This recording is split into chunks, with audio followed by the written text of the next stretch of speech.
तो क्लास 10 के बच्चों आप लोग का स्वागत है। हम लोग आज पढ़ने वाले हैं कहानी के सबसे इम्पोर्टेंट क्वेश्चंस और आंसर्स। ये थर्ड पार्ट है। तो पहला पार्ट हम कविता का बताए थे और कविता के बाद फ़ोन बनाते बनाते वीडियो बनाते स्विच ऑफ हो गया था। तो उसके बाद एक छोटा सा पार्ट है, 5-10 मिनट का पार्ट है। उसके बाद ये है लास्ट पार्ट, जिसको हम लोग पढ़ने के बाद हम लोग का हिंदी पूरा खत्म हो जाएगा। इसमें हम लोग सारा इंपॉर्टेंट क्वेश्चन आंसर कर लेंगे। ठीक है, एकदम इसका नाम ही है most important question answer answer Hindi कविता कहानी सब है। ठीक है, कविता कहानी इसमें सब है। आपको ये कहाँ पे मिलेगा? तो आप लोग को ये टेलीग्राम पे मिलेगा। टेलीग्राम चैनल का नाम देखो, ये है WBSSC माध्यमिक। ठीक है, आप लोग टेलीग्राम में जाके वाला सर्च कीजिएगा या फिर यहाँ पर आइए, हम बताते हैं आप लोगों को। ये जो लिंक है ना, यहाँ पे ये जो लिंक है ये वाला सर्च करिएगा तो आ जाएगा, या फिर @ इसको सर्च करना है, BBC क्लास 10 करने से भी आ जाएगा। ठीक है, तो यही सब है। ठीक, तो ये चैनल पर है। ये है हम लोग का पढ़ने वाला। फ़ोन से अगर आप लोग पढ़ना चाहें तो फ़ोन से ही वाला सजेशन है, ये वाला PDF है। और अगर आप लोग को प्रिंट करवाना है तो 10 पेज में ये छोटा सा प्रिंट करवाने वाला PDF भी है। आप लोग इसको भी दिखा देते हैं हम। देखो ये छोटा सा, मैंने छोटा छोटा करके लिखा हुआ। आप लोग प्रिंट आराम से करवा सकते हैं। प्रिंट कराने में ज़्यादा खर्चा इसमें नहीं होगा। 10 पेज का है, 10 पेज 5 गो पेज में हो जाएगा। आप लोग का ज़्यादा खर्चा इसमें नहीं होगा, इसीलिए फॉर्मेट भी दिए हैं। तो जिसके पास फ़ोन नहीं है वो प्रिंट करा के पढ़ लेगा। तो चलो हम लोग आज पढ़ना स्टार्ट करते हैं। देखो हम लोग कहाँ पर थे? हम लोग थे यहाँ पर कर्ण के अनुसार। एक सेकंड रुक जाना तुम लोग, हम आ रहे हैं पढ़ने पर। देखो कैलाश गौतम नौरंगिया के बाद ही है, तो अभी तो हम लगा के रखे थे। देखो उसने कहा था, ठीक है, उसने कहा था से हम लोग स्टार्ट करते हैं 1 अंक के प्रश्नों से। लहना सिंह नंबर 77 सिख राइफल्स में किस पद पर तैनात था? तो उत्तर क्या होगा? जमादार। ये नंबर याद रखना, 77। लहना सिंह नंबर 77 सिख राइफल्स में था। ठीक है, उसमें किस पद पर था? जमादार के पद पे था। उसके बाद तेरी कुरमाई हो गई, यह वाक्य किसने किससे कहा था? यह वाक्य बालक लहना सिंह ने उस लड़की जिसका बाद में क्या हुआ था, भावी सूबेदारनी, तो सूबेदारनी जो बाद में सूबेदारनी बनी, उससे कहा था। ठीक है, हम लोग ब्रैकेट में ऐसे करके लिख सकते हैं, भावी सूबेदारनी या फिर सूबेदारनी लिख सकते हैं। उस लड़की से कहा था। लेफ्टिनेंट साहब की वर्दी पहनकर कौन आया था? लेफ्टिनेंट साहब की वर्दी पहनकर उसके दुश्मन जर्मन सैनिक आया था। ठीक है, लहना सिंह के मामा का घर कहाँ था? तो लहना सिंह के मामा का घर अमृतसर के गुरु बाजार में था। लहना सिंह कहाँ गया था? गुरु बाजार में पढ़ाई लिखाई करने खातिर। लेकिन जब लड़की की कुरमाई सुनता है कि लड़की की शादी हो चुकी है, सब मामा का घर छोड़ के आ जाता है, पढ़ाई वढ़ाई सब छोड़ के आ जाता है, नहीं पढ़ेंगे वक्त। तो उसी के लिए रह रहा था बेचारा, गुरु बाजार में छोड़ के आ जाता है, नहीं पढ़ेगा। सूबेदारनी ने लहना सिंह से क्या भिक्षा मांगी थी? अपने पति और पुत्र दोनों के प्राणों की रक्षा करना। कितनी स्वार्थी औरत थी। ये नहीं बोली लास्ट में कि तुम भी अपना प्राण का रक्षा कर लेना, उन लोग का प्राण तो बचाना, तुम भी बचे रहना। इतना नहीं बोली, मेरा पति और पुत्र को बचाना, तुम बाहर में गए।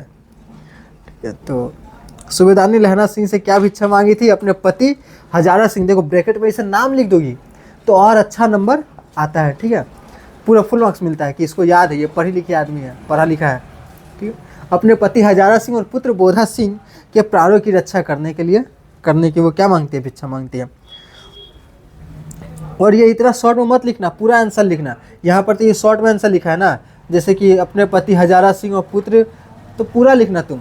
सूबेदारनी ने लहना सिंह से अपने पति, ये क्वेश्चन का इतना लाइन तुमको जोड़ना है इसमें कि सूबेदारनी ने लहना सिंह से अपने पति हजारा सिंह और पुत्र बोधा सिंह के प्राणों की रक्षा करने की भिक्षा मांगी थी। पूरा वाक्य में लिखना है। अगर 1 मार्क्स का तो आता ही है, लेकिन इसको पूरा लिखना है, इतना लिख के छोड़ नहीं देना है। ठीक है, बुझाया? ठीक मार्क्स मिलता है इससे। युद्ध के मैदान में घायल होने के बाद लहना सिंह की सेवा किसने की थी? वजीरा सिंह ने की थी। ठीक है, यह भी सवाल पूछता है कि वजीरा सिंह क्या था? विदूषक था। उस कंपनी का विदूषक कौन था? वजीरा सिंह था। वजीरा सिंह माने, विदूषक माने क्या होता है? विदूषक माने जो ग्रुप में हंसी मजाक करता है वो होता है विदूषक। उसका विदूषक कौन था? हजारा सिंह नहीं, वजीरा सिंह। नन्हा संगीतकार से हम लोग MCQ क्वेश्चन आंसर करते हैं। जैन की आंखों की तुलना किससे की गई है? बिल्ली की आंखों से। जैन की आंखों की तुलना किससे की गई है? बिल्ली की आंखों से। जैन ने अपने लिए क्या बनाया था? तो काठ के फलक से एक सारंगी बनाई थी। काठ के फलक से एक सारंगी। जैन को वायलिन का गज कैसा दिखाई दे रहा था? जादू की छड़ी की तरह। ठीक है, जो गज होता है ना वायलिन बजाने वाला, शिजुका बजाती है डोरेमोन में, सब कान बंद कर लेता है कि बंद मत बजाओ, तो वही वाला वायलिन का बाव जो जिससे बजाया जाता है वो जादू छड़ी की तरह दिखाई दे रहा था। तेरा नाम होगा जेन, यह कौन बोला था? लुहार की स्त्री। जेन की कुटिया की छत पर किस पक्षी ने तान छेड़ी थी जिसे शुभ माना गया था? तो एक पपीहा थी जिसे शुभ माना गया था। उसके बाद से मैंने आया था, तो जब जन्मा था, कौन जन्मा था? जेन को जन्मा था तो बहुत ही दुबला पतला था, लग रहा कि अभी टपक जाएगा, लेकिन पपीहा ने कुहू कुहू कुहू किया तो उसके बाद ये रोने लगा, आवाज़ सुन के कुहू एकदम। ठीक है, उसके बाद लगा अच्छा ही जिंदा है, चलो चलो उठो, उसके बाद से ठीक होने लगा। हेनरिक सेंकेविच को किस उपन्यास के लिए पुरस्कार किया गया था? कोवेडिस। ठीक, कोवेडिस। हेनरिक सेंकेविच को किस उपन्यास के लिए पुरस्कार दिया गया था? कोवेडिस। ठीक है, तो ये सब पूछा था पुरस्कार जो किसको कहाँ पे कौन पुरस्कार मिला था, ये सब एग्जाम में पूछता है, तो इसलिए ये सब हम लोग को पढ़ के रखना है। देखो चप्पल को किसने लिखा? केवी नारायण। इसके इनकी पढ़ते हैं। रंगैया जलती हुई झोपड़ी में क्या बचाने के लिए कूदा था? मास्टर साहब की चप्पल। चप्पल मत लिख लेना, किसकी चप्पल थी वो इम्पोर्टेंट है। मास्टर साहब की चप्पल। रंगैया के जेब से स्कूल कितने पैसे निकले थे? रंगैया की जेब से कुल कितने पैसे निकले थे? 6 रुपये 20 पैसे। रंगैया जब चाय की दुकान में जाके गिनती करता है कितना रुपया आज कमाई हुआ, 6 रुपया 20 पैसा कमाई हुआ था। जाके सब मास्टर साहब को देता, मास्टर साहब लीजिए मेरे बच्चे को पढ़ाइए, मेरे बच्चे को अच्छे से पढ़ाइए, पैसे रखिए। चिल्लर शब्द का अर्थ क्या? छुट्टे पैसे। रमण का स्कूल कैसा बना हुआ था? एक छोटे से खपरेल के मकान में। पहले का स्कूल ऐसे ही होता था, छोटा छोटा घर होता था, अपना बोरा लेके जाना पड़ता था स्कूल में बैठने के लिए। बैग नहीं होता था, वो लोग एल्युमिनियम का बैग बनाता था स्पेशल स्कूल ले जाने के लिए। एल्युमिनियम का बक्सा होता था स्कूल ले जाने के लिए, वही एल्युमिनियम का बक्सा लेके जाता था, सालों साल चलता था। 12 क्लास में वही एल्युमिनियम का बक्सा लेके जा रहे स्कूल, टूटता ही नहीं था वो। अभियो रखा हुआ है सबका घर में अभियो रखा हुआ है, लेके चल जाना इसको माध्यमिक परीक्षा देने के लिए, माध्यमिक परीक्षा देने के लिए चल जाना। ठीक है, तो रमण का स्कूल। रंगैया की झोपड़ी में किसकी तस्वीर लगी हुई थी? भगवान वेंकटेश्वर की। ठीक है, साउथ का कहानी है, तो भगवान वेंकटेश्वर की। पेड़ बाल शिक्षा क्या है? हाँ, क्या लिखा है? पेई बाल शिक्षा क्या है? तो तेलुगु बच्चों की प्रथम पुस्तक है पेई बाल शिक्षा। उसका जैसे हम लोग के यहाँ पे एक बाल पोथी मिलता है बच्चा लोग का, तो उसमें सब अच्छा से लिखा रहता है, तो वैसे ही है। नमक। नमक से हम लोग देखते हैं 1 मार्क्स का क्वेश्चन सर। सिख बीबी ने सफिया से लाहौर से क्या लाने के लिए कहा था? लाहौरी नमक लाने के लिए कहा था। सिख बीबी ने सफिया से लाहौरी नमक लाने के लिए कहा था। सुनील दास, इसको नमक का स्वाद अलग लगता है, लाहौर का नमक का स्वाद अलग है, भारत के नमक का स्वाद अलग है, इसको ऐसा लगता है सिख बीबी को। सुनील दास गुप्त अपना असली वतन किसे मानते हैं? तो ढाका को। सुनील दास गुप्त जो कहीं के तो थे, ढाका को क्या मानते हैं?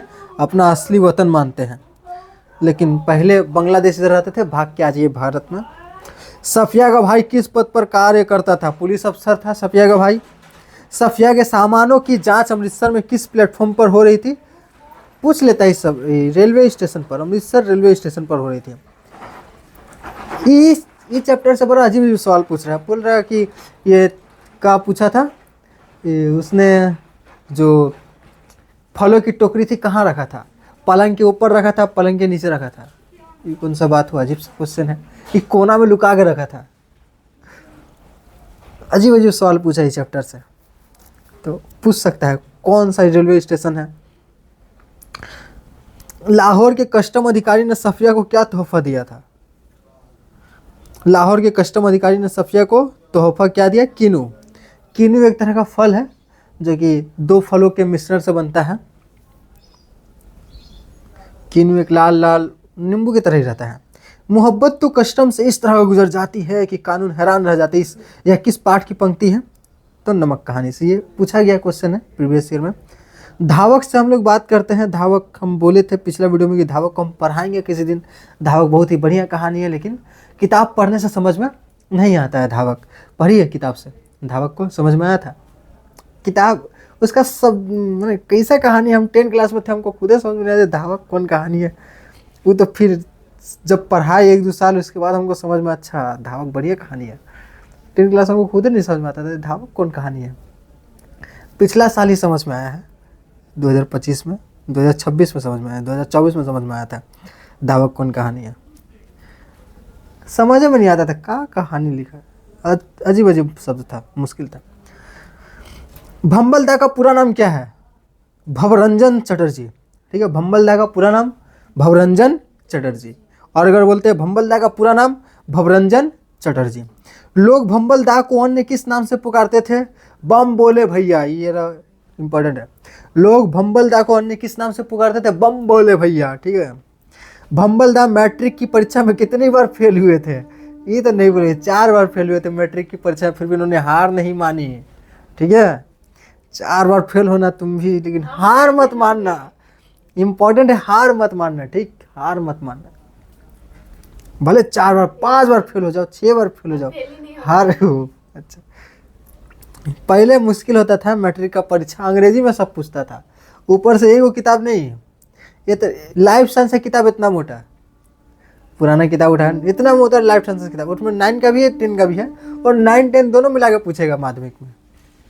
हम लोग तो भूल हो गए हैं 9 में कौन कौन सा सब्जेक्ट था। इच्छे उधर उसमें सवाल आता है 10 क्लास में, पहले आता था वो अंग्रेजी में आता था, हम लोग को बुझे भी नहीं करेगा अंग्रेजी में, कहाँ पूछा था रहो। तो बड़ा खतरनाक एग्जाम होता था, फेल हो गई थी, पास हो गई। अच्छा, माध्यमिक पास हो गई, तब तो नौकरी करेगी होगी, शादी कर ली, नौकरी नहीं करने दिए तो इसलिए तो हम नाना से बात नहीं करते। बड़ा भंबलदा मैट्रिक की परीक्षा में कितनी बार फेल हुए थे? 4 बार। भंबलदा की साइकिल के बारे में क्या प्रसिद्ध था? उसकी घंटी छोड़कर सब कुछ बजता है। तो बड़ा खतरनाक लाइन लिखा है। भंबलदा की साइकिल के बारे में क्या प्रसिद्ध है? उसकी घंटी नहीं बजती, बाकी सब कुछ बजता है। ठीक है, 25 वर्षों के बाद भंबलदा को कौन सा पुरस्कार मिला था? सर्वश्रेष्ठ विदूषक का पुरस्कार, जोकर का पुरस्कार मिला था 25 साल बाद भंबलदा को। विदूषक माने जोकर। भंबलदा की ड्यूटी के बाद पार्ट टाइम क्या काम करते थे? मुनीमी के काम करते थे। अब आते हैं 5 अंक वाले प्रश्नों के ऊपर। ठीक है, 5 अंक वाले प्रश्न और 3 अंक वाले प्रश्न। तो सबसे पहले उसने कहा था में से आते हैं चंद्र शर्मा गुलेरी की लिखी हुई कहानी। उसने कहा था लहना सिंह का चरित्र चित्रण कीजिए। किसका चरित्र चित्रण करना है? लहना सिंह का। तो देखो ये फॉर्मेट देख लो, लहना सिंह इस कहानी का नायक है, और इस कहानी ने एग्जाम में नहीं लिखना इस कहानी का नायक है। लहना सिंह चंद्रधर शर्मा गुलेरी द्वारा लिखी, उसने कहा था कहानी का नायक है। कहानी का नाम देना है, कहानीकार का नाम देना है, ब्रैकेट में गुलेरी लिख दोगी तो और अच्छा। इनका मेन नाम था चंद्रधर शर्मा, लेकिन उनको सब गुलेरी बुलाते थे। ठीक है, लहना सिंह का चरित्र चित्रण। तो यहाँ पूरा लिखना है, इस कहानी नहीं, क्या लिखना है? चंद्रधर शर्मा गुलेरी, ब्रैकेट में गुलेरी द्वारा लिखी गई, उसने कहा था कहानी का नायक है। तब एग्जामिनर को लगेगा हाँ ये पढ़ लिख के आई है। ठीक है, पढ़ लिख के आई है या पढ़ लिख के आया है, जो भी। और इसके बाद थोड़ा 1-2 और बढ़ा चढ़ा के लिख देंगे। और हिंदी साहित्य का एक अमर पात्र है, अमर पात्र, ये सब लिख देंगे तो और कहानी बोले वाह वाह क्या शब्द है, क्या लाइन लिखा है। उसके चरित्र की प्रमुख विशेषताएं निम्नलिखित है। तो सच्चा और निस्वार्थ प्रेमी है लहना सिंह, सच्चा और निस्वार्थ प्रेमी है। लहना सिंह एक आदर्श प्रेमी है जो बचपन के अपने पहले प्रेम अमृतसर की वह लड़की को 25 वर्षों तक अपने हृदय में जीवित रखता है, और वो दूसरा जगह शादी भी नहीं किया।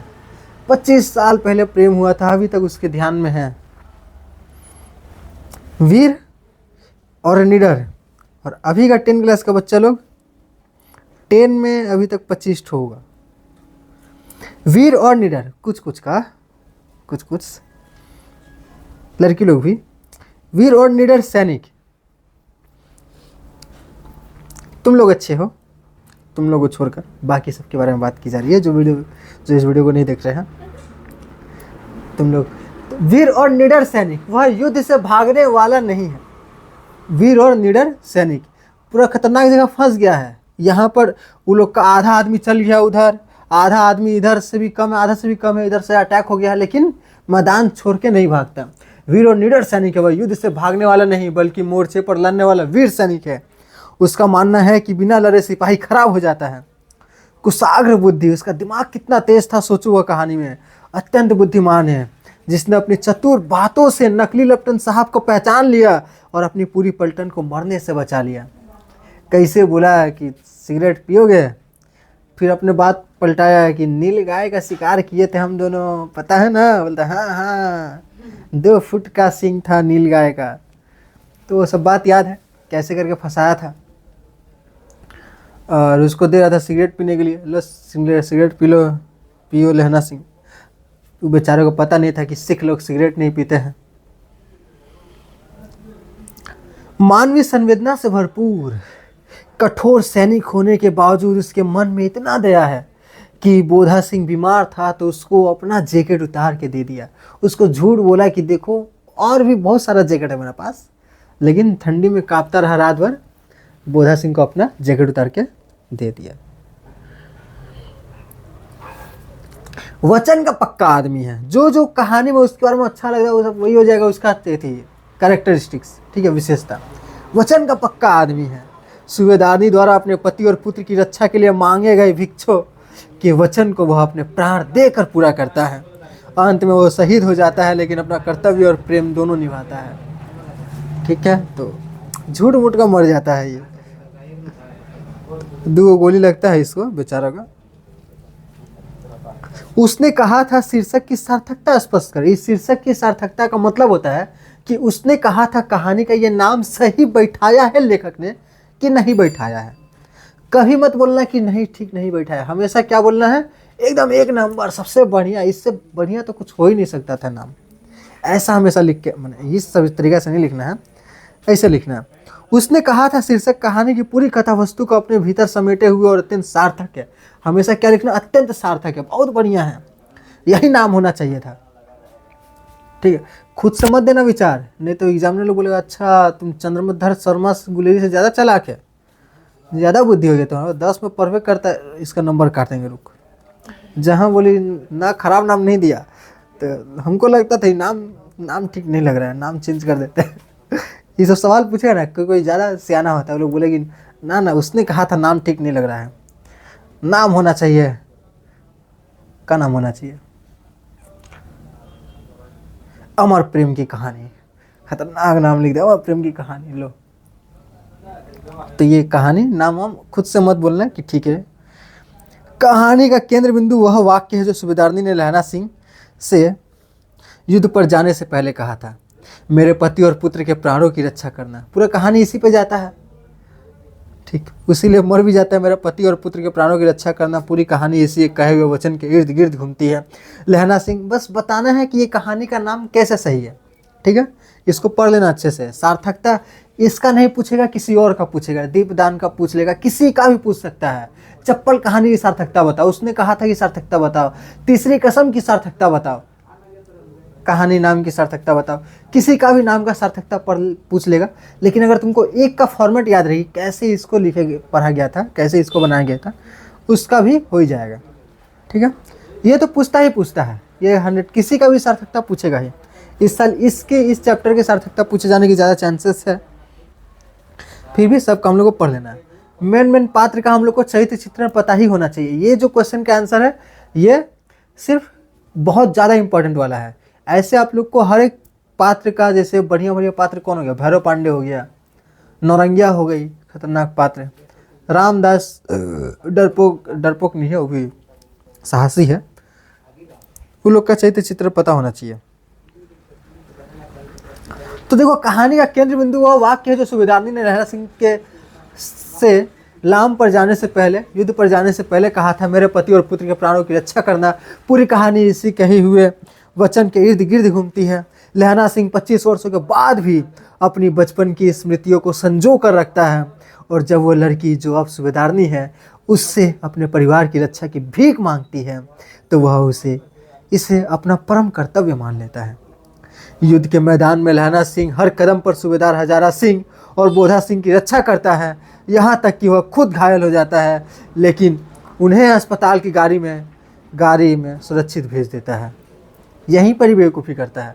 उन लोग को ज़्यादा गहरा चोट नहीं आया था, वो लोग को बोल देता कि तुम रुक जाओ, पहले हमको ज़्यादा गोली लगा, हमको अस्पताल जाने दो, शायद बच जाए। इसको लग गया था कि अब हम जाने वाले, अस्पताल जाते जाते रास्ता में टपक जाएंगे, इसीलिए बोले कि ठीक है तुम लोग जाओ, हम तो बचने वाले नहीं हैं। वो लोग को नहीं पता रहता इसका 2 गोली लगा है। यहाँ पे तो इसको जाना चाहिए था अस्पताल। कहाँ है पगला, धर के मारना चाहिए इसको दूजा पर, भाग इधर से, जा अस्पताल। लेकिन उन्हें अस्पताल की गाड़ी में सुरक्षित भेज देता है। मरते समय उसके अंतिम शब्द थे, जब घर आओ तो कह देना कि मुझसे जो उन्होंने कहा था वह मैंने कर दिया। इस प्रकार यह शीर्षक लहना सिंह के त्याग, बलिदान और वचनबद्धता का प्रतीक है। शिल्प और उद्देश्य की दृष्टि से यह शीर्षक कहानी के सार को खुशबू की तरह बिखेरता है। ठीक है, तो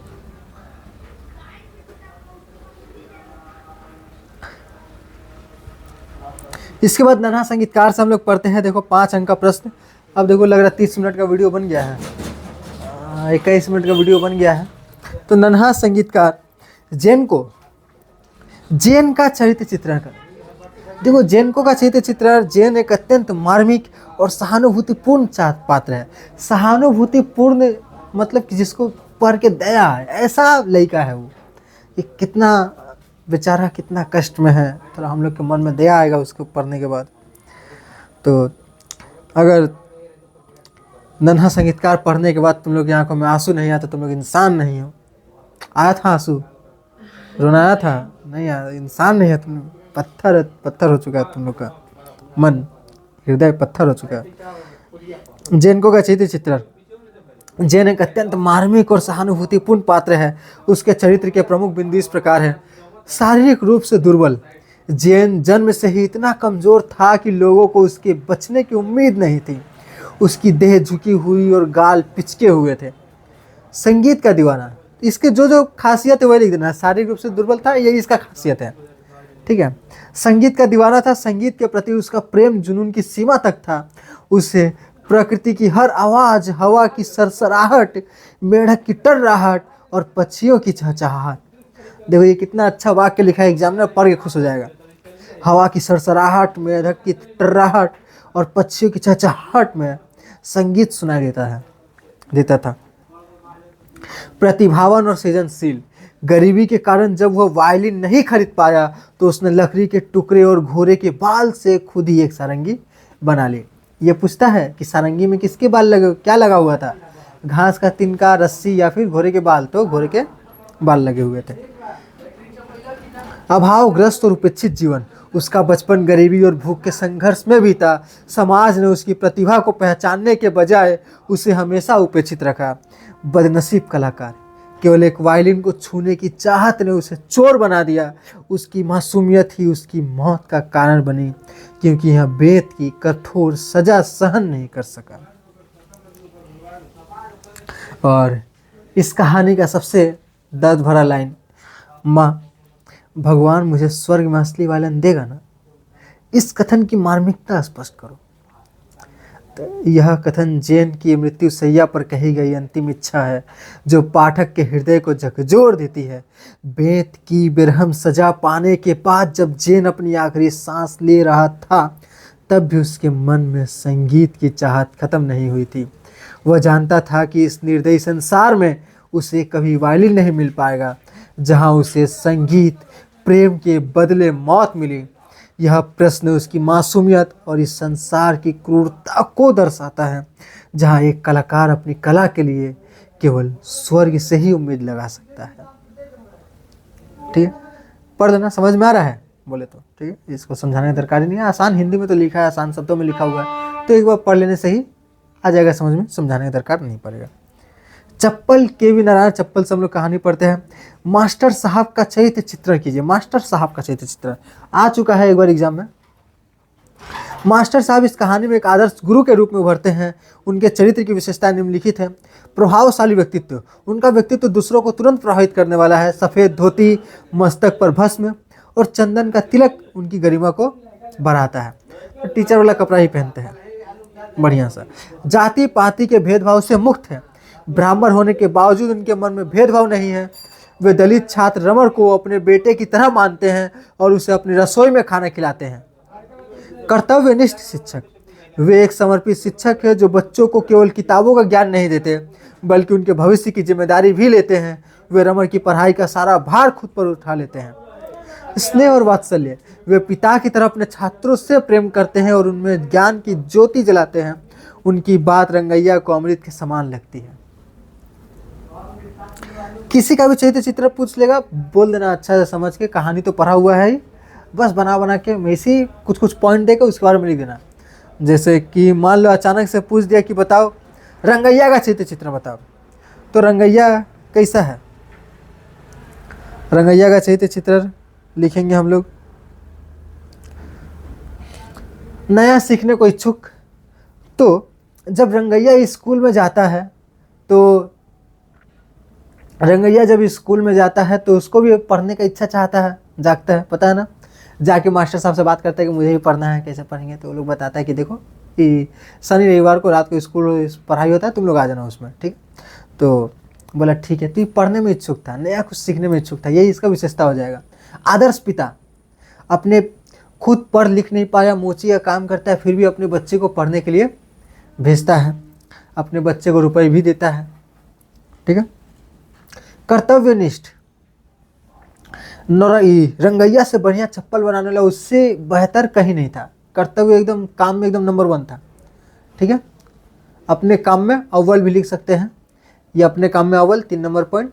ये इसके तरह का चप्पल बनाने वाला कोई भी इसके अगल बगल में आसपास में नहीं था। 50 सालों से ये चप्पल सीता था और किसी पुराने चप्पल को एकदम नए जैसा कर देता था, ठीक है। और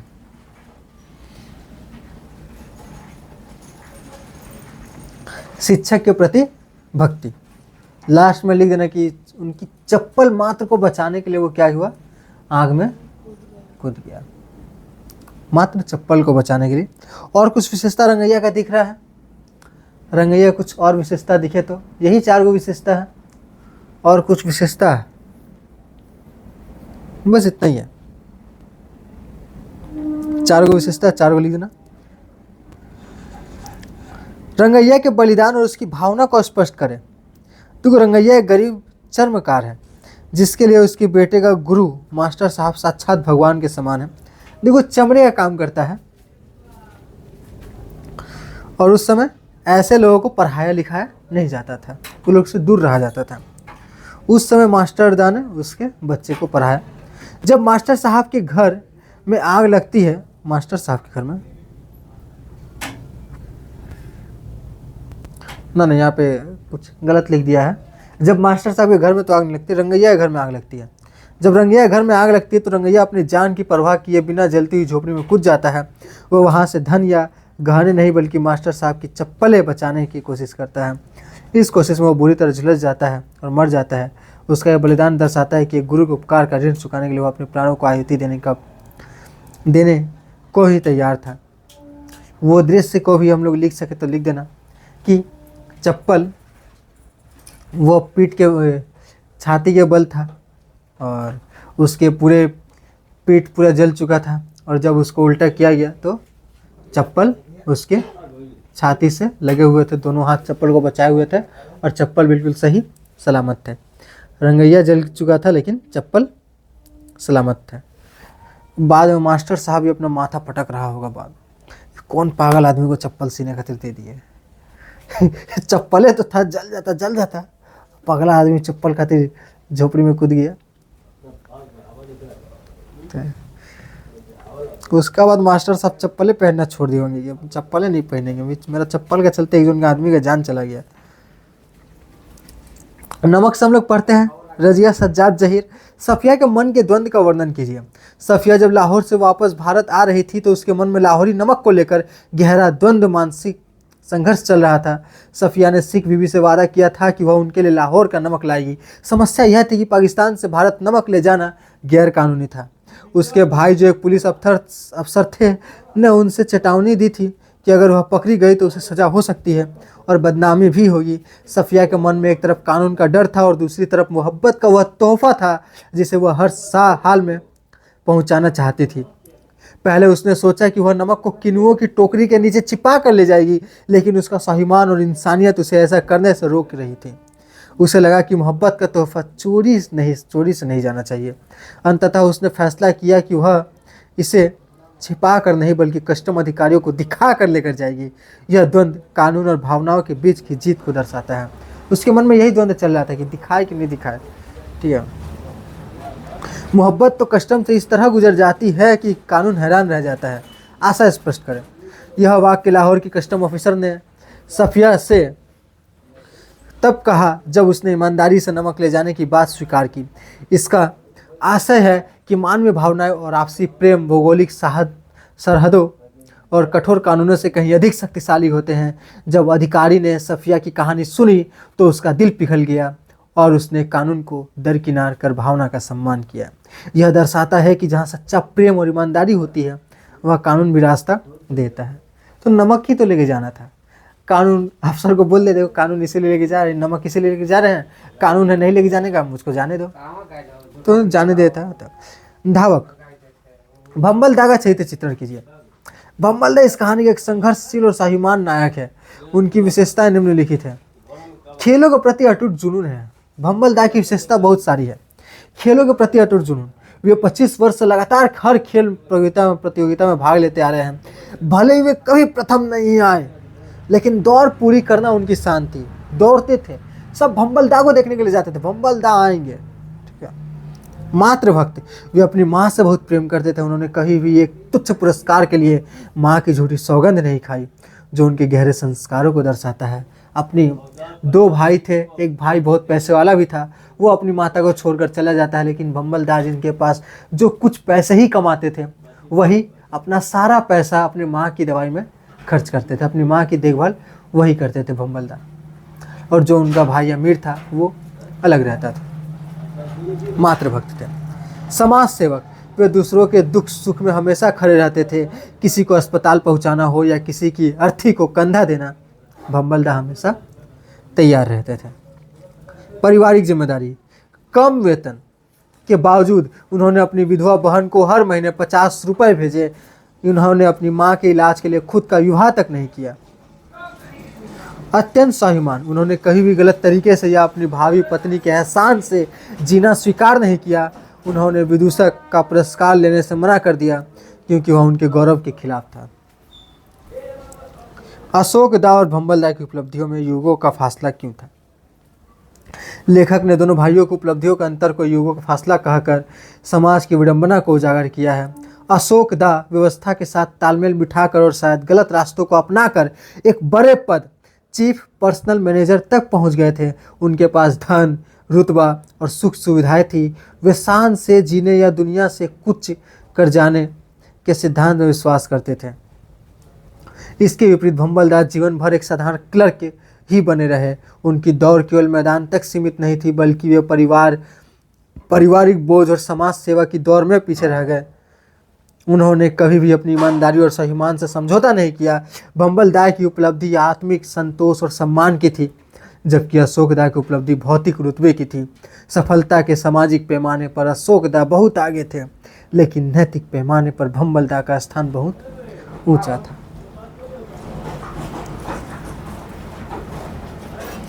धूमकेतु से हम लोग थोड़ा पढ़ते हैं। निबंध में धूमकेतु आएगा और ये आएगा, एक और है नौबत खाने इबादत। तो हम लोग MCQ 1 मार्क्स के प्रश्नों को जानते हैं। धूमकेतु, आकाश के राक्षस किसकी रचना है? अभ्रोई पेरी की रचना। आकाश के राक्षस किसकी रचना है? अभ्रोई पेरी की रचना है। हेली का धूमकेतु कितने वर्षों के अंतराल पर दिखाई देता है? 75 से 76 साल के बाद। धूमकेतु की पूंछ हमेशा किस दिशा में रहती है? सूर्य के विपरीत दिशा में, क्योंकि सूर्य की तरफ जा रहा होता है धूमकेतु, तो पूंछ कहाँ रहेगी? उल्टी दिशा में रहेगी। धूमकेतु की पूछ, न्यूटन ने किस शक्ति का आविष्कार किया था? गुरुत्वाकर्षण। हेली का धूमकेतु दोबारा पृथ्वी के पास कब आएगा? मोस्ट इंपॉर्टेंट क्वेश्चन है, जब तक पूछ लेता है 2062 में आएगा। ठीक है, 2062 में आएगा। जब हम जिंदा रहेंगे तो देखेंगे 2062 में कितना साल हो जाएगा। 2062 में 55-56 साल जिंदा रहे तब देखा जाएगा। तो धूमकेतु क्या है? यह धुएं का पताका या पुच्छल तारा है। धूमकेतु के 3 प्रमुख भाग कौन से हैं? नाभिक, सिर और पूंछ। ब्राहे ने 1577 ईस्वी में क्या सिद्ध किया था? उन्होंने सिद्ध किया था कि धूमकेतु पृथ्वी और चंद्रमा से भी बहुत दूर होते हैं। कोमते शब्द वाला शब्द का क्या अर्थ है? यूनानी भाषा में इसका अर्थ लंबे बाल वाला होता है। पिछली बार धूमकेतु कब दिखाई दिया था, ये भी हम लोग को याद रखना है, ठीक है। तो पिछली बार धूमकेतु कब दिखाई दिया था, यहाँ तो लिखा हुआ नहीं है और हमको भी याद नहीं है। तुम लोग देख लेना किताब से देख लेना पिछली बार धूमकेतु कब दिखाई दिया था, या फिर अभी ये देखते हैं कहाँ गया ChatGPT।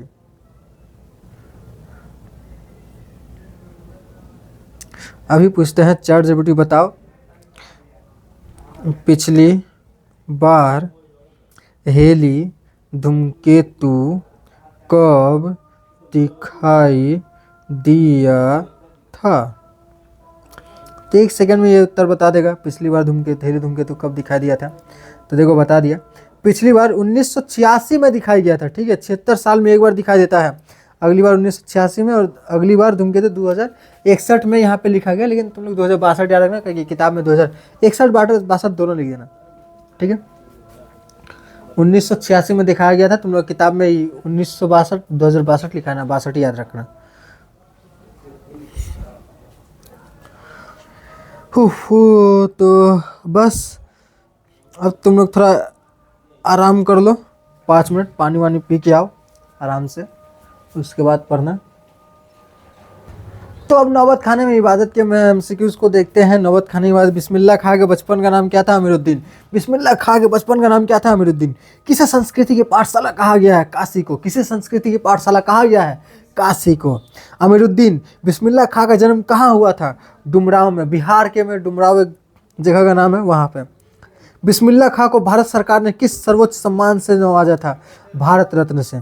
किस पुरस्कार से? भारत रत्न से। बिस्मिल्लाह खां की मृत्यु कभी? 21 अगस्त 2006 को। शहनाई को किस प्रकार का वाद्य यंत्र माना जाता है जिसे सुशिर वाद्य कहते हैं? सुशिर वाद्य जिसको फूक फूक कर बजाया जाता है। बिस्मिल्लाह खां इबादत में खुदा से क्या मांगते थे? वे हमेशा सच्चे सुर का वरदान मांगते थे। वे बहुत ही सुरीले थे, फिर भी हमेशा भगवान से क्या मांगते थे? अच्छा सुर हो जाए, मेरा सुर अच्छा हो जाए। यही होता है सच्चा आर्टिस्ट, ठीक है। तो ये तो बहुत बढ़िया बात बता दिया। रीढ़ का उपयोग शहनाई में किस लिए होता है? नरकट से बनी इस खोखली रीढ़ के सहारे ही शहनाई को फूंका जाता है। नरकट एक खास किस्म का घास होती है। काशी में हनुमान जयंती पर क्या विशेष आयोजन होता है? यहाँ शास्त्रीय संगीत का 5 दिनों का भव्य कार्यक्रम होता है। हनुमान जयंती पर 5 दिनों का। एकांकी दीपदान से हम लोग देखते हैं। पन्ना धाय के पुत्र का नाम क्या है? चंदन। पन्ना धाय के पुत्र का नाम क्या है? चंदन। एकांकी का मुख्य खलनायक कौन है जो सत्ता का लालची है? बनवीर। किरत बारी ने कुंवर उदय सिंह की जान कैसे बचाई? उन्हें झूठी पत्थरों के टोकरी में छुपाकर महल से बाहर ले जाकर। सोना किसकी पुत्री थी? वह रावल स्वरूप सिंह की पुत्री थी। दीपदान एकांकी का मुख्य उद्देश्य क्या है? राष्ट्र हित और कर्तव्य के लिए व्यक्तिगत प्रेम और पुत्र का त्याग करना। यहाँ का त्यौहार आत्म बलिदान है। पन्ना ने यह क्यों कहा?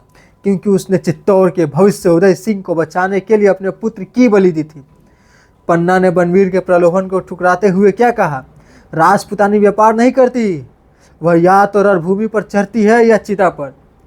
किरत बारी की राजभक्ति पर पन्ना ने क्या टिप्पणी की? पन्ना ने कहा कि आज एक छोटे आदमी ने चित्तौड़ के मुकुट को संभाला है। किरत बारी पत्तल में झूठी पत्तलों को उठाने वाला आदमी राजा को बचाया। दीपदान एकांकी के आधार पर पन्ना धाय का चरित्र चित्रण कीजिए। डॉक्टर राम कुमार वर्मा द्वारा रचित दीपदान, देखो ऐसे लिखना है, इससे। डॉक्टर राम कुमार वर्मा द्वारा रचित दीपदान एकांकी की मुख्य पात्र पन्ना धाय त्याग, बलिदान और देशभक्ति की एक अनुपम मिसाल है। उनके चरित्र की प्रमुख विशेषताएं निम्नलिखित है। अपूर्व त्यागमयी और ममतामयी माँ पन्ना। पन्ना धाय वात्सल्य और ममता से भरी एक माँ है। जब वे कुंवर उदय सिंह के प्राणों की रक्षा के लिए अपने पुत्र चंदन को उनकी सैया पर सुलाती है तो उनका हृदय कांप उठता है। वे स्वयं को सर्पिणी तक कह देती है जो अपने ही बच्चों को खा जाती है, लेकिन कर्तव्य की वेदी पर वे अपने ममता का बलिदान कर देती है। कर्तव्यनिष्ठ और राजभक्त पन्ना के लिए राजधर्म सर्वोपरि है। वे चित्तौड़ के उत्तराधिकारी की रक्षा को अपना परम धर्म मानती है। उनका मानना है कि महाराणा का नमक रक्त से भी महान है और इसी नमक का कर्ज चुकाने के लिए वे अपने कुल के दीपक चंदन का दान कर देती है। इसी को बोलते हैं दीपदान। वीर छात्रानी और साहसी। पन्ना केवल एक धायमा ही नहीं बल्कि एक साहसी राजपूत नारी भी है। जब विश्वासघाती बनवीर उनके पास पहुंचता है तो वे निडर होकर उसका सामना करती है और उस पर कटार से प्रहार भी करती है। प्रलोभन से दूर और स्वाभिमानी। बनवीर उन्हें जागीर और धन का प्रलोभन देकर उस अपनी तरफ मिलाना चाहता है, लेकिन पन्ना उसे दो टूक जवाब देती है, राजपुतानी व्यापार नहीं करती। पन्ना का चरित्र आत्म बलिदान की पराकाष्ठा है। उन्होंने अपने व्यक्तिगत हितों को राष्ट्रहित के सामने बौना सिद्ध कर दिया, जो उन्हें भारतीय इतिहास का एक अमर पात्र बनाता है। बिस्मिल्लाह खां के व्यक्तित्व को उनके विशेषताओं का वर्णन करें जो उन्हें गंगा जमुना तहजीब का प्रतीक बनाती है। तो भारत रत्न उस्ताद बिस्मिल्लाह खां का व्यक्तित्व सादगी और आध्यात्मिकता और सांप्रदायिक सौहार्द का अद्भुत संगम था। वे केवल एक संगीतकार नहीं बल्कि भारतीय संस्कृति की गंगा जमुनी तहजीब के जीवंत प्रतीक थे। धार्मिक सद्भाव। मुस्लिम होते हुए भी बिस्मिल्लाह खां की अगाध श्रद्धा हिंदू धर्म और काशी की परंपराओं में थी। उन्होंने अपनी शहनाई का रियाज काशी के बालाजी मंदिर से शुरू किया। वे काशी विश्वनाथ और संकट मोचन मंदिर में भी शहनाई बजाते थे, जो उनके उदार दृष्टिकोण को दर्शाता है। सादगीपूर्ण जीवन। विश्व प्रसिद्ध होने और भारत रत्न जैसा सम्मान पाने के बाद भी मेरा ये फ़ोन स्विच ऑफ हो रहा है, एक और ये फ़ोन है। अब बाकी सब पढ़ लेना, इसमें क्या है क्वेश्चन आंसर, ठीक है। बाकी यार ज़्यादा कुछ नहीं है, अभी भी है, ज़्यादा है, रुक जाओ, चार्ज इसको भी लगा ही दे। तो आध्यात्मिक दृष्टि। उनके लिए संगीत केवल पेशा नहीं बल्कि खुदा की इबादत थी। वे पांचों वक्त की नमाज के बाद खुदा से सिर्फ एक सच्चे सुर का वरदान मांगते थे। उनकी नज़र में सुर और प्रार्थना एक ही थे। काशी से अटूट प्रेम। उन्हें दुनिया भर से कोई प्रस्ताव मिले लेकिन उन्होंने कभी काशी नहीं छोड़ी। उनका मानना था कि उनके लिए शहनाई और काशी से बढ़कर इस धरती पर कोई जन्नत नहीं है। निष्कर्ष, बिस्मिल्लाह खां का जीवन हमें यह सिखाता है कि कला और भक्ति किसी धर्म या जाति की सीमाओं में नहीं बंधे होते। वे मुस्लिम थे लेकिन फिर भी हिंदू मंदिरों में जाते थे, अपना भी देखते थे एकदम, ठीक है। तो जाति पाति में उतना नहीं मानते थे। 3 अंकों का प्रश्न देखते हैं। धूमकेतु की बनावट के बारे में पाठ के आधार पर स्पष्ट करें। आधुनिक खगोल विज्ञान के अनुसार धूमकेतु के मुख्य रूप से 3 भाग होते हैं। कितने भाग होते हैं? 3 भाग होते हैं। कौन कौन सा? नाभिक, यह धूमकेतु का मुख्य हिस्सा है जो बर्फ से जमी हुई गैसों और धूल के टुकड़ों से बना होता है। इसका व्यास 0.5 से 50 किलोमीटर तक हो सकता है। सिर, जब मैंने यहाँ से स्टेशन तक इतना बड़ा होता है धूमकेतु। छोटा होगा तो इतना होगा, कम से कम इतना छोटा, और बड़ा होगा तो बहुत बड़ा होगा। यहाँ से हावड़ा इतना दूर तक, बंडल से हावड़ा इतना दूर तक, इतना बड़ा धूमकेतु। सिर, जब धूमकेतु सूर्य के निकट आता है तो उसकी गैस ताप से पिघलकर चमकने लगती है, जिसे सिर कहा जाता है। और पूंछ, नाभिक से प्रति सेकंड निकलने वाली धूल और गैसें इसकी पूंछ का निर्माण करती हैं, जो सूर्य के विपरीत दिशा में होती है। कुछ पूछे 20 करोड़ किलोमीटर तक लंबी, 20 करोड़ किलोमीटर तक लंबी होती है कुछ पूछे। दीपदान शीर्षक की सार्थकता स्पष्ट करें। दीपदान शीर्षक इस एकांकी के लिए पूर्णतः सार्थक और उपयुक्त है, क्योंकि यही लिखना, सार्थक और उपयुक्त है, क्योंकि यह पूरी कथा वस्तु को अपने में समेटे हुए है। इस एकांकी में दीपदान 3 अर्थों में प्रकट होता है। सांस्कृतिक उत्सव, चित्तौड़ में मनाया जाने वाला दीपदान का त्यौहार।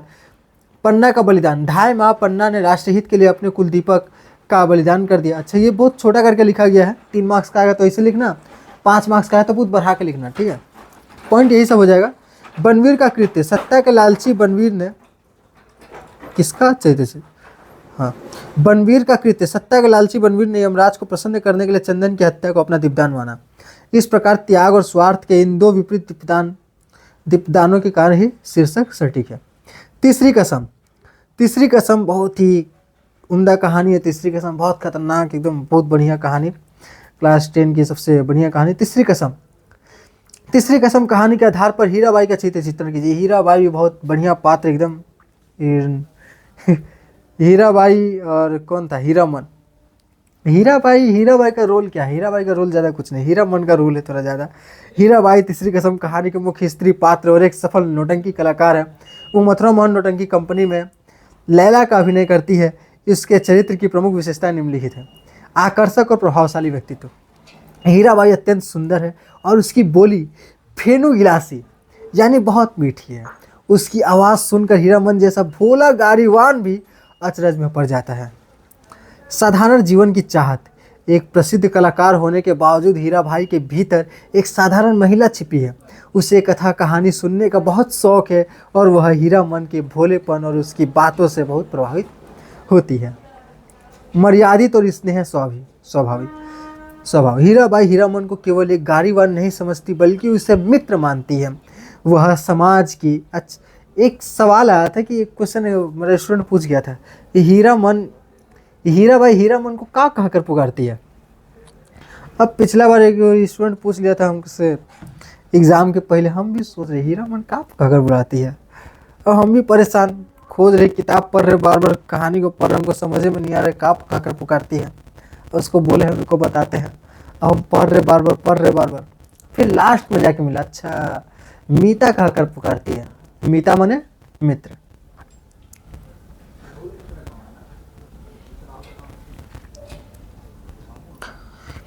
तो वह समाज की गंदी नजरों से दूर हीरामन के साथ बिताए समय में सुकून महसूस करती है।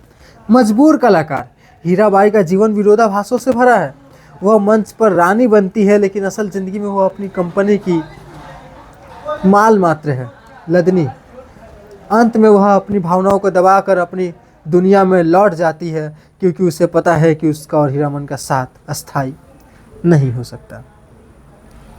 तीसरी कसम कहानी के शीर्षक की सार्थकता स्पष्ट कीजिए। देखो ये भी इंपॉर्टेंट क्वेश्चन है।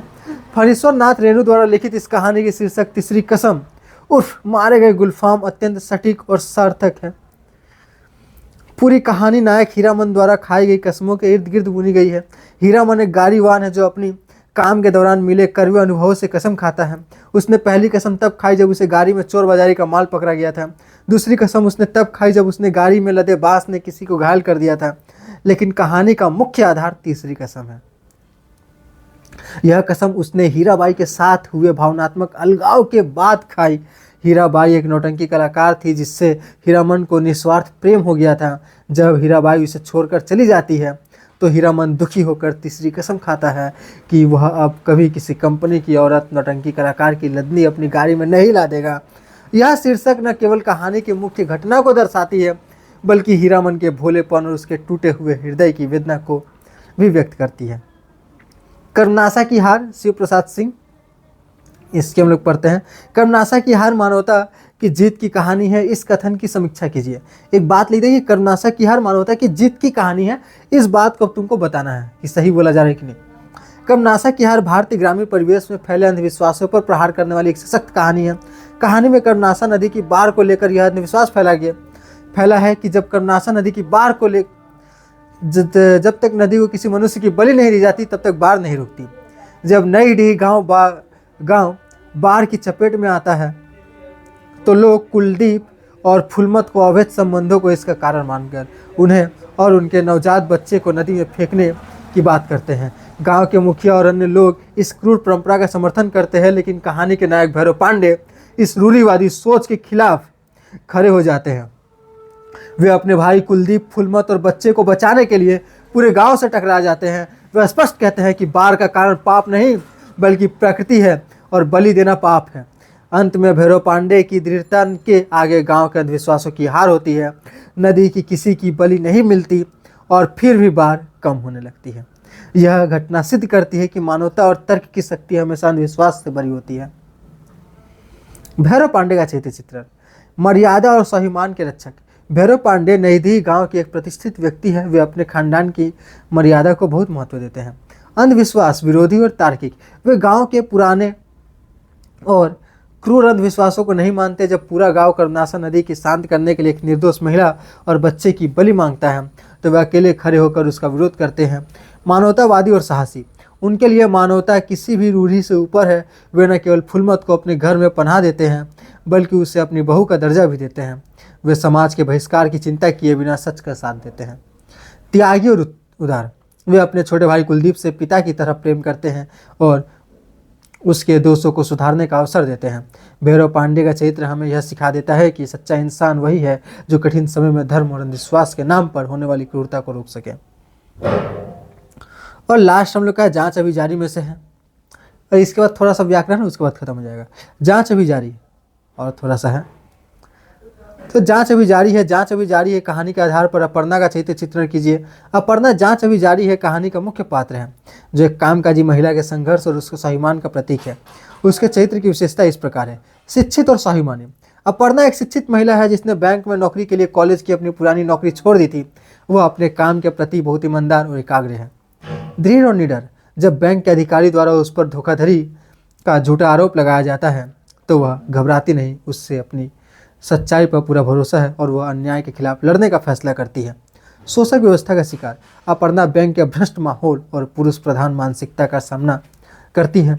मिस्टर सिन्हा जैसे अधिकारी उसे फंसाने की कोशिश करते हैं, लेकिन वह अपने मूल्यों से समझौता नहीं करती। संघर्षशील नारी। वह कामकाजी महिलाओं के मानसिक उत्पीड़न और कार्यस्थल पर होने वाली राजनीति का शिकार होती है। अंत तक उसका संघर्ष जारी रहता है, जो इस बात का संकेत है कि एक ईमानदार महिला के लिए व्यवस्था में टिकना कितना कठिन है। जांच अभी जारी है कहानी में उठाई गई प्रमुख समस्याएं पर प्रकाश डालिए। अच्छा, प्रमुख समस्या आ सकता है हम लोग का, जहाँ कुलदीप वाला कहानी का नाम है, भैरव पांडे वाला कहानी कर्मनाशक की हार में से, उसमें प्रमुख समस्या क्या चीज है? तो कर्मकांड वाला,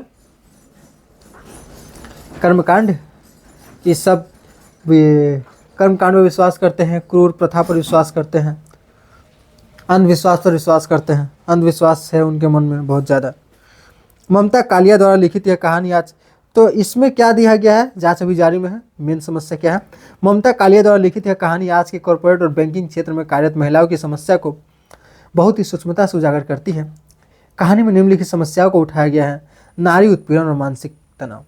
कहानी का मूल संदेश कामकाजी महिलाओं के संघर्ष और नारी उत्पीड़न को दिखाना है। अपर्णा को बिना किसी गलती के जांच के घेरे में खड़ा कर दिया जाता है, जिससे वह मानसिक रूप से टूट जाती है। पुरुष प्रधान मानसिकता। बैंक के पुरुष अधिकारी, जिसे मिस्टर सिन्हा और खन्ना साहब महिला कर्मचारियों को हीन भावना से देखते हैं या उन्हें अपनी शर्तों पर चलाना चाहते हैं। जब अपर्णा उनके जाल में नहीं फंसती तो उसे झूठे आरोपों में फंसा दिया जाता है। भ्रष्ट प्रशासनिक व्यवस्था। राष्ट्रीयकृत बैंक में नियमों का गलत इस्तेमाल करना और ईमानदार कर्मचारियों को प्रताड़ित करना एक बड़ी समस्या के रूप में दिखाया गया है। अपर्णा के लिए यह देखना एक बड़ा धक्का था कि जिस व्यवस्था पर वह गर्व करती थी वही उसे नष्ट करने पर तुली हुई है। इसका बहुत मन था बैंक में नौकरी करने का। बैंक में जाती है तो उसको पता चलता है सच्चाई। कामकाजी महिलाओं के संघर्ष। घर और बाहर के बीच सामंजस्य बिठाने के साथ साथ कार्यस्थल पर अपने चरित्र और ईमानदारी के बार बार परीक्षा देना एक आधुनिक महिला की सबसे बड़ी विडंबना है। उसके बाद कारक से हम लोग कुछ प्रश्न देखते हैं, महत्वपूर्ण प्रश्न। वाक्य में क्रिया का फल जिसमें पड़ता है उसे क्या कहते हैं? कर्म कारक। वाक्य में क्रिया का फल जिसमें पड़ता है उसे कर्म कारक। चंद्रमा आसमान में दमक रहा था, रेखांकित अंश बताओ। तो आसमान में कौन सा कारक हो जाएगा? अधिकरण कारक। कर्ता कारक की परिभाषा लिखिए। तो संज्ञा या सर्वनाम के जिस रूप से प्रक्रिया करने वाले का बोध होता है उसे कर्ता कारक कहते हैं। राम ने रावण को बाण से मारा। इस वाक्य में कौन कौन से कारक प्रयुक्त है? तो राम ने कर्ता है, रावण को कर्म है और बाण से करण है। प्रश्न, अपादान कारक की परिभाषा और विभक्ति चिन्ह लिखिए। संज्ञा के जिस रूप से किसी वस्तु के अलग होने का भाव प्रकट हो उसे अपादान कारक कहते हैं। इसका विभक्ति चिन्ह अलग होने के अर्थ में है, जो कि है से। संप्रदान कारक और कर्म कारक के मुख्य अंतर क्या है? कर्म कारक में क्रिया का प्रभाव पड़ता है, जबकि संप्रदान कारक में किसी के लिए कुछ किया जाता है या कुछ दिया जाता है। समास। समास के मुख्य कितने भेद होते हैं? समास के कुल 6 भेद होते हैं। ये इसका वीडियो अच्छे से समझा करके बनाया गया है, आप लोग उस वीडियो को देख लीजिएगा। ज़्यादा बड़ा वीडियो नहीं है, उसको थोड़ा स्पीड में करके देख लीजिएगा, 1.25 की स्पीड में। समास के मुख्य कितने भेद होते हैं? 6 भेद होते हैं। किस समासिक पद के पूर्व पद और उत्तर पद दोनों ही प्रधान होते हैं? तो द्वंद्व समास में पहला और दूसरा दोनों पद संभाल होता है। नवग्रह और आशुतोष का समास विग्रह कर उसका नाम लिखिए। नवग्रह 9 ग्रहों का समाहार, द्विगु समास। और आशुतोष शीघ्र संतुष्ट होने वाला, अर्थात शिव, बहुब्रीहि है। जिस समास में पहला पद अव्यय हो उसे क्या कहते हैं? अव्ययी भाव समास। नील, अव्यय मतलब जिसको बदला ना जा सके। नीलकंठ शब्द किस समास का उदाहरण है? उत्तर, बहुब्रीहि समास का। नीलकंठ किसका उदाहरण है? बहुब्रीहि समास का, क्योंकि नीलकंठ, नीला है कंठ जिसका, अर्थात शिव को कहा जा रहा है। बहुब्रीहि जिसमें किसी तीसरे को कहा जाए। कर्म समास। कर्मधारय समास की मुख्य पहचान क्या है? तो इसमें विशेषण विशेष्य का उपमेय उपमान का संबंध होता है। विशेषण रहेगा, विशेष्य रहेगा, या उपमेय उपमान। कर्मधारय में एक विशेषण रहेगा, विशेष्य रहेगा। वाच्य। वजीरा ने वैसा ही किया। इस वाक्य में कौन सा वाच्य है? कृतवाच्य, कर्तृवाच्य। ठीक है, ये कौन सा वाच्य है? एकदम कर्तवाच्य है, वजीरा ने वैसा ही किया। मेज बनाई जाती है, यह किस वाच्य का उदाहरण है? कर्मवाच्य। मेज बनाई जाती है। भाववाच्य की परिभाषा उदाहरण सहित दीजिए। क्रिया के जिस रूप से वाक्य में क्रिया या भाव की प्रधानता का बोध हो उसे भाववाच्य कहते हैं। मुझसे चला नहीं जाता। महेश गीता पढ़ता है, इस वाक्य को भाववाच्य में बदलिए। महेश से गीता पढ़ी जाती है। कर्मवाच्य बनाते समय कर्ता के साथ किन शब्दों का प्रयोग होता है? से या के द्वारा। बादल घिरे और मयूर नाचने लगे, यह किस प्रकार का वाक्य है? संयुक्त वाक्य। बादल घिरे और मयूर नाचने लगे। तो वाक्य में आ गए हम लोग। जब हार हो गई तब चिंता करना व्यर्थ है, इसे सरल वाक्य में बदलिए। हारने के बाद चिंता करना व्यर्थ है। जब हार हो गई तब चिंता करना व्यर्थ है, इसे सरल वाक्य में बदलिए। जब हार हो गई तो चिंता करना व्यर्थ है। हारने के बाद चिंता करना व्यर्थ है। मिश्र वाक्य किसे कहते हैं? जिस वाक्य में एक प्रधान उपवाक्य और अन्य उस पर आश्रित हो उसे मिश्र वाक्य कहते हैं। परिश्रमी छात्र अवश्य सफल होंगे, वाक्य का भेद बताइए। सरल वाक्य है। निषेधवाचक वाक्य का एक उदाहरण दीजिए। वह इतना मूर्ख नहीं है। तो जहां भी नहीं लगा रहेगा वो क्या हो जाएगा? निषेधवाचक वाक्य, नेगेटिव सेंटेंस। ठीक है, तो हम लोग के आज के वीडियो में इतना ही। अब क्या बचा है? अब रचना का भाग भी बचा है, जैसे कि हम लोगों को क्या क्या आता है। तो हम लोग का एग्जाम में आता है आप लोग का जो 10 क्लास में आता है वो, और आएगा निबंध लिखने के लिए 300 शब्दों का निबंध आता है। ठीक है, तो हम दे देंगे कुछ टॉपिक, उस पर निबंध पढ़ के चल जाएगा। उसमें से आएगा 2-3 को मिल ही जाएगा, उसमें से एक ही को टॉपिक पर लिखना है। जो अच्छे से आता होगा वो लिख लेना। ठीक है, उसके बाद 10 मार्क्स का सबसे ज़्यादा स्कोरिंग रहता है, सबसे ज़्यादा मार्क्स का वही है यार। उसके बाद आता है हिंदी अनुवाद करना। अंग्रेजी पढ़ेंगे, अंग्रेजी का क्या हिंदी अनुवाद होगा उसको भी लिखना होगा। तो आप लोग को अंग्रेजी थोड़ा अच्छा होना चाहिए, वो 4 मार्क्स का रहता है। और रहता है हम लोग का रिपोर्ट राइटिंग रहता है, और एक पत्र लिखना रहता है, पत्र लिखना है, ऐसा ही कुछ रहता है। ठीक है, तो रिपोर्ट राइटिंग रहता है और एक उसके साथ या में कुछ रहता है। तो ये सब भी हम लोग का रचना का भाग है। इसमें से हम लोग कुछ टॉपिक दे देंगे, उसका कुछ PDF दे देंगे, थोड़ा सा किसी भी दिन दे देंगे। आज तो नहीं देंगे, अब कल से लाइफ साइंस पढ़ाएंगे, क्योंकि ये भी कह रही है लाइफ साइंस पढ़ाना। और यूट्यूब में भी एक जन का कमेंट आया था कि लाइफ साइंस पढ़ाइए, तो हम लाइफ साइंस ही पढ़ाएंगे अब। तो बस इसके बाद हम रचना वाला भाग किसी भी टॉपिक में दे देंगे, या फिर सीधा वीडियो बना देंगे किसी दिन। ठीक है, तो हम लोग मिलते हैं नेक्स्ट वीडियो में। Tata bye bye. बहुत ही लंबा वीडियो बन गया। वीडियो तो 57 मिनट का ही है।